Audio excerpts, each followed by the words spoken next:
¿Cuál es la realidad que se está dando? A ver, la realidad en términos concretos es que hace unos días, un poco entrando la semana pasada, de manera súbita, imprevista, inusitada, el presidente de Colombia, Gustavo Petro, anuncia públicamente que el Perú está invadiendo territorio colombiano y que Colombia tomará todas las medidas para su soberanía y todo eso, ¿no?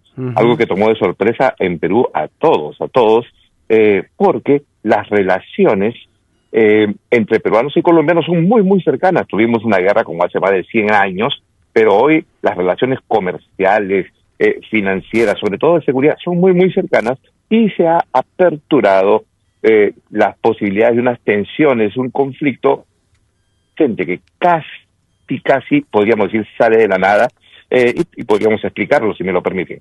Sí, claro, estamos para eso, para poder ampliar y conocer un poco más nosotros y los oyentes, ¿no? Perfecto. Entonces, mire, en la frontera, una de las más alejadas de Perú, que es una frontera tripartita en plena Amazonía entre Perú, Colombia y Brasil, en el lado de donde confluyen las tres, ya para la zona de Perú con Colombia, el río Amazonas tiene, por decir, una extensión entre 4 a 4,5 kilómetros de cauce variable. En el centro hay una isla. Esa isla hoy tiene 11 kilómetros de largo por aproximadamente 1.6, 1.7 de ancho. ¿Cuál es la historia? Que en el año 1922, cuando se firma la frontera entre Perú y Colombia, estaba marcada esa isla. Con el transcurso del tiempo, a inicios de siglo, como que se desprende de esa isla un pequeño islote, queda aislado y ahí había población peruana, que se llama Santa Rosa. En los últimos años, hace unos 40, 50 años, se ha venido un proceso de unión de esas islas por la variable del cauce. Se ha arenado la zona, esa isla se ha unido con el islote nuevamente y ha formado una isla que mantiene el mismo nombre, cuya capital es Santa Rosa. En los últimos 5 años se ha arenado el canal que une la frontera desde la isla peruana hasta la isla colombiana, limitando en algunas épocas del año el tránsito fluvial por el Amazonas, sobre todo en épocas de sequía, que es agosto, septiembre, ¿no? Entonces, ante ese hecho, Colombia reclama que Colombia, ¿no? En la ciudad de Leticia, fronteriza a Santa Rosa, que se quedaría sin puerto. Todavía hay un puerto fluvial con una actividad económica muy, muy alta en esa zona. Y a partir de ello vienen las palabras de Petro, que tienen dos vertientes, y aquí termino, dos vertientes de causa originaria, donde se origina esta declaración política que intenta enturbiar las relaciones entre Perú y Colombia. El presidente colombiano, Petro, atraviesa una seria crisis de gobernabilidad interna después de 3 años de gobierno, a 1 año de que termine su mandato el próximo año. Y segundo, se está produciendo un alineamiento geoestratégico del eje político socialista en América del Sur, donde Petro se une con Venezuela, con Maduro, frente a las denuncias de narcotráfico, recompensas que ofrece el gobierno de Estados Unidos, y al anuncio del gobierno de Estados Unidos de que podría intervenir en operaciones de narcotráfico en la zona. Hay una unión tácita entre el gobierno de Petro de Colombia con el gobierno venezolano de Maduro, o sea, quiere decir con Cuba, con Nicaragua, que llega hasta Bolivia inclusive. Ese es el panorama general. Ahora, Liendo, gracias también por un lado por detallarnos el conflicto entre Colombia y Perú concretamente, y me da pie usted para preguntarle por qué en otro momento también, de algún modo, cuando Juan José Santibáñez, ministro de Interior, anunciaba una marcha por la paz, usted de alguna manera no la avaló, no la consideró, la criticó. Perfecto. Entonces ya pasamos del tema de Perú-Colombia a un tema interno peruano, ¿verdad? A eso podemos pasarlo, ¿sí? Porque de alguna manera está muy relacionado la identidad de Perú, sí. ¿no? Particularmente. ¿Te refieres al ex ministro Santibáñez, que ha sido ministro del Interior peruano, ¿verdad? Sí.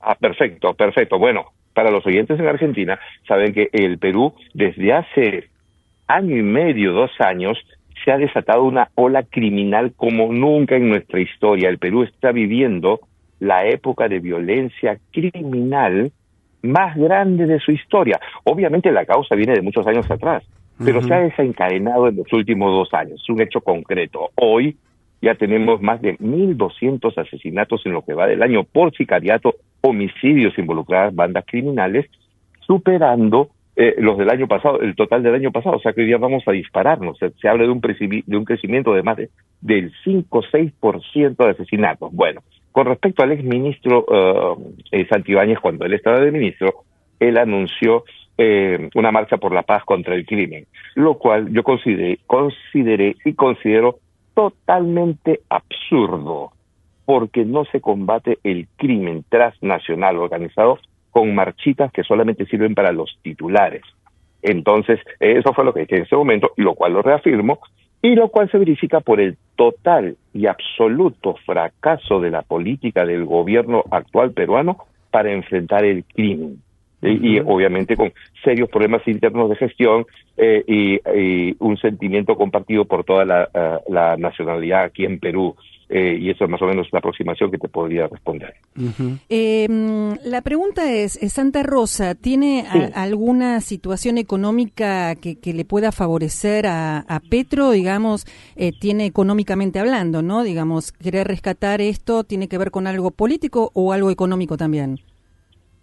Bueno, en lo que respecta igual a la controversia entre Perú y Colombia y sobre la intención del presidente colombiano, sí hay una razón económica muy clara y muy precisa en esa región que le interesa a Colombia, ¿no? Y abarca también, obviamente, eso el aspecto de seguridad. ¿Por qué? Porque en esa zona de triple frontera, ustedes entienden lo que es la triple frontera con Paraguay y Bolivia, ¿verdad? Seguro. Algo similar sucede en el otro lado. La zona de la triple frontera amazónica entre Perú, Brasil y Colombia es una zona de alto tránsito de narcotráfico, minería ilegal, tala ilegal y contrabando. El principal puerto colombiano es Leticia, tiene seria actividad con respecto a eso. En el lado de Brasil, Tabatinga también, y en el lado del Perú la población y el lugar es mucho más pequeño. Entonces, ¿qué está pasando? Como se está arenando la isla, que en el sector de la isla, ¿no? Es el lado oriental, donde hay la frontera del Perú y Colombia, el comercio colombiano tendría que pasar por las aguas peruanas hacia el Amazonas. Entonces, donde el Perú ejerce mayor control. Claro. En términos concretos, Colombia pierde control de seguridad sobre este fenómeno criminal y Perú empodera más su control sobre estas actividades en esa zona. Yo creo que también ahí es la otra variable de estas declaraciones del presidente Petro, que ha tratado de bajarlas en los últimos días. Perdón, ¿y Brasil qué papel juega? Porque está justo ahí en la triple frontera. Sí, Brasil juega el papel de siempre. Tiene una postura externa, neutral y de posición de mantenimiento del statu quo, porque son zonas muy alejadas, tienen una dinámica muy complicada para todos. Y Brasil tiene una política exterior siempre de apaciguamiento, neutralidad, en pro de mantener el statu quo. No se ha pronunciado sobre esto, ningún país todavía se ha pronunciado porque el tema es un poco más estrambótico que real. Yo creo que en los países de la región todos quieren bajar un poco la temperatura de este asunto. ¿Cuál es lo que vislumbra usted en materia política y económica para Perú con esta situación, Liendo?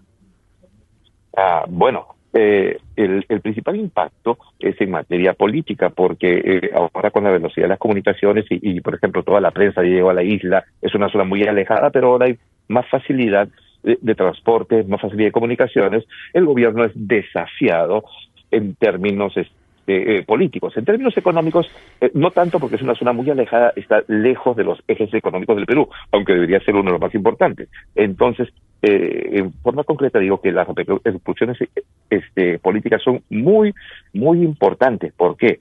Porque el Perú está en un proceso de renovar sus matrices de armamento.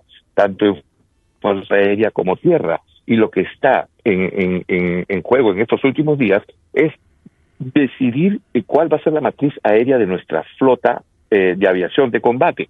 Y están posiciones como para escoger el Gripen sueco, el Rafale francés y F-16 americanos, y como ustedes entienden, todo esto entre una jugada geopolítica. Uh-huh. Aquí se hablaba mucho de tomar la matriz sueca de los Gripen, pero también lo tienen los brasileños, y Colombia también visualizaba comprarlos, o estaba por comprarlos. Así que el principal revuelo político es desafío al gobierno en su política de seguridad nacional, política de control de fronteras y de adquisición de armamentos. Es el impacto político que eleva la temperatura con estos hechos. Juan Carlos Liendo, muchas gracias por su gentileza, su amabilidad y el análisis de Perú hoy. Un abrazo enorme de nuestra parte. Un abrazo enorme para ustedes y un gusto, y siempre a su disposición. Que tengan muy buenos días.